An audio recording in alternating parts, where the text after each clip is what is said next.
আপার body স্ট্রেনথেন করতে হলে আপনার কাছে যদি স্ট্রেপ 10 মিনিট থাকে তাহলে করে নিতে পারেন আপনার এই আপার বডি স্ট্রেনথেন মুভমেন্ট।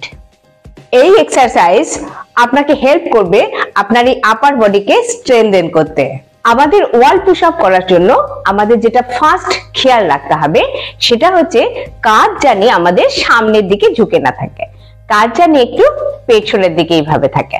ঠিক আছে, এটাকে খেয়াল রেখে আপনারা পুরো এই এক্সারসাইজটা করবেন। তাহলে আমি হাতটাকে এরকম সোজা করে প্লেন এইভাবে দাঁড়ালে তাহলে কি হচ্ছে, আমার হাতটা দেখুন এরকম সোজা থাকছে, স্ট্রেট থাকছে, এরকম দূরত্বে আমাকে দাঁড়াতে হবে।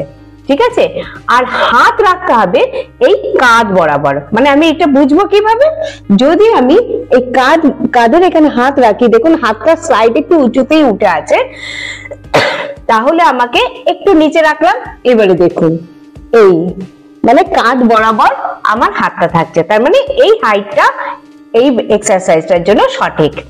এই হাইটে রেখে আর দুটো হাতের মধ্যে এই ডিস্টেন্স মানে দুটো কাঁধ বরাবর সমান ডিস্টেন্স থাকবে। ঠিক আছে, এইভাবে রেখে এবারে আমি নাকটা আমি ঠেকিয়ে দেবো দেওয়ালের সাথে। 1 2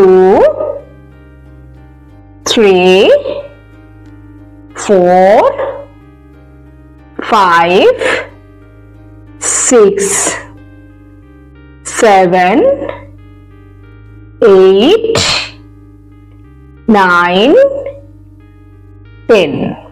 ঠিক আছে, দেখুন আমি এই দূরত্বে দাঁড়িয়ে আছি, মানে হাতটা সোজা থাকছে। সেকেন্ড যেটা করব সেটি হচ্ছে এই যে দূরত্বে আমি এই যে দাঁড়িয়ে থাকলাম তার থেকে আমি এক কদম পেছনে চলে যাব। ওকে, আর সেম ভাবে হাতটা রাখবো। 1 2 3 4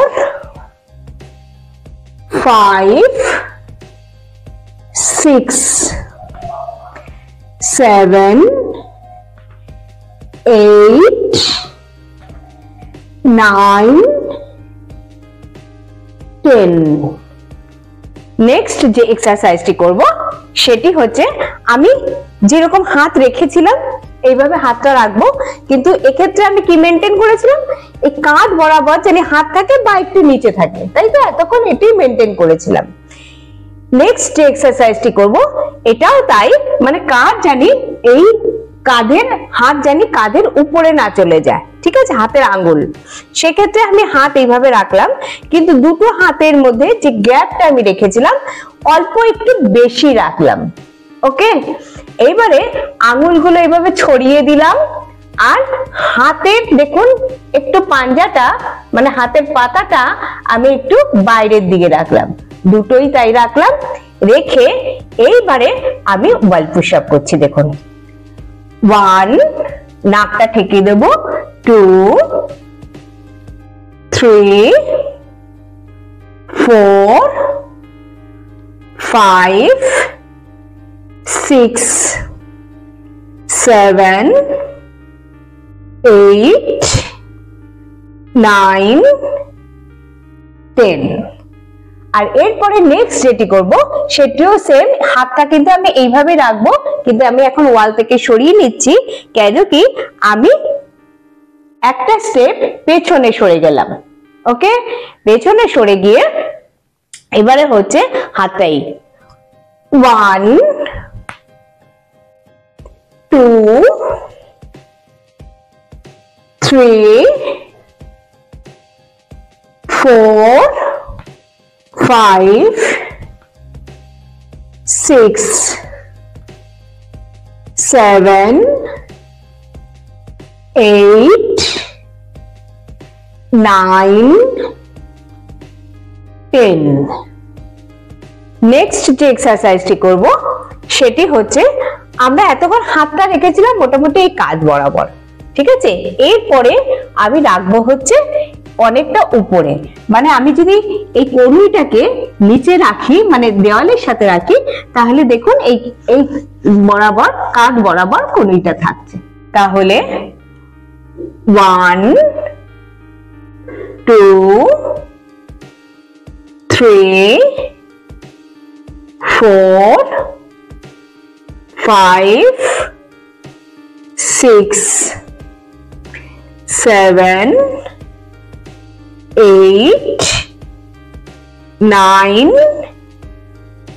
10 নেক্সট যে এক্সারসাইজটি করব তার আগে বলে রাখি, আমি প্রথমেই বলে রেখেছিলাম যে আমার কাঁধ জানি একটু পেছনের দিকে থাকে, এটা কিন্তু করার সময় খেয়াল রাখবেন, তাতে আমাদের আপার ব্যাক মাসেল বেশি স্ট্রেনথেন হবে এবং সামনে কাঁধ ঝুঁকে যাওয়ার যে টেন্ডেন্সি সেটাও কিন্তু কম হয়ে যাবে। নেক্সট যে এক্সারসাইজটি করব সেটি হচ্ছে হাতটা এই কাঁধ বরাবর থাকলো আর হাতটা এইভাবে আমি আটকে দিলাম, মানে এইভাবে, ঠিক আছে, এই যে এইভাবে আমি রাখলাম, মানে হাতটা একটা ডায়মন্ড শেপে হয়ে যাবে, ঠিক আছে, আর হাত এরকম স্ট্রেট থাকবে, সেই ডিস্টেন্সেই কিন্তু আমি দাঁড়াবো। তাহলে হাতটাকে আমি এরকম ডায়মন্ড শেপে এইভাবে রাখলাম, ঠিক আছে, দেওয়ালের সাথে, আর হাতটা দেখুন কাঁধ বরাবর আছে। আমি দাঁড়ালাম এমন ভাবে যাতে কিনা আমার কোনোই দুটো বা হাতটা সোজা থাকে। কেমন? এইবারে আমি করছি, দেখুন, 1 2 3 4 5 6 7 8 9 10। নেক্সট করব হচ্ছে আমি হাতটাকে এইভাবে নিচের দিকে রাখছি, দেখুন হাতের পাতা দুটো নিচে এবং হাতটা যথেষ্ট নিচের দিকে থাকবে। এইবারে সেই ডিস্টেন্সে দাঁড়াবো যাতে কিনা আমার হাত দুটো সোজা থাকে। এরপরে 1 2 আমার নাকটা ঠেকাবো দেওয়ালের সাথে, 3 4 5 6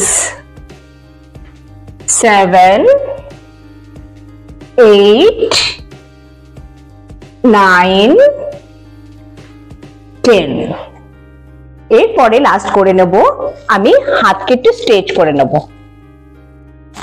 এইভাবে হাতকে আমি স্ট্রেচ করছি, যথেষ্ট টান পড়ে, কিন্তু যাদের প্র্যাকটিস নেই তাদের কিন্তু খুব ভালো টান পড়বে, করতে করতে হাতের স্টেবিলিটি বা হাতের ফ্লেক্সিবিলিটি আপনার অনেক বেড়ে যাবে। আচ্ছা, এইভাবে একরকম স্ট্রেচ করে নিলাম, তারপরে হাতে এইভাবে হাতের পাতাটা উপরের দিকে স্ট্রেচ করব, তারপরে আমি নিচের দিকে এইভাবে স্ট্রেচ করব, ঠিক আছে। এইভাবে স্ট্রেচ করার পরে তারপরে দুটো হাতকে এইভাবে পেছনে নিয়ে বডিটাকে এইভাবে হাতটাকে স্ট্রেচ করে নেব, ঠিক আছে। সব স্ট্রেচিং কিন্তু 5 সেকেন্ড করে হোল্ড করবেন, ওকে। লাস্টে হাতটাকে একটু রিল্যাক্স করে নিচ্ছি, ব্যাস হয়ে গেল। এই এক্সারসাইজ গুলো যদি করেন তাহলে আপনার আপার বডি স্ট্রেনথেনের কোনো প্রবলেম হবে না আশা করি। তো এক্সারসাইজ গুলো করতে থাকুন, আবার দেখা হবে নেক্সট কোনো ভিডিওতে।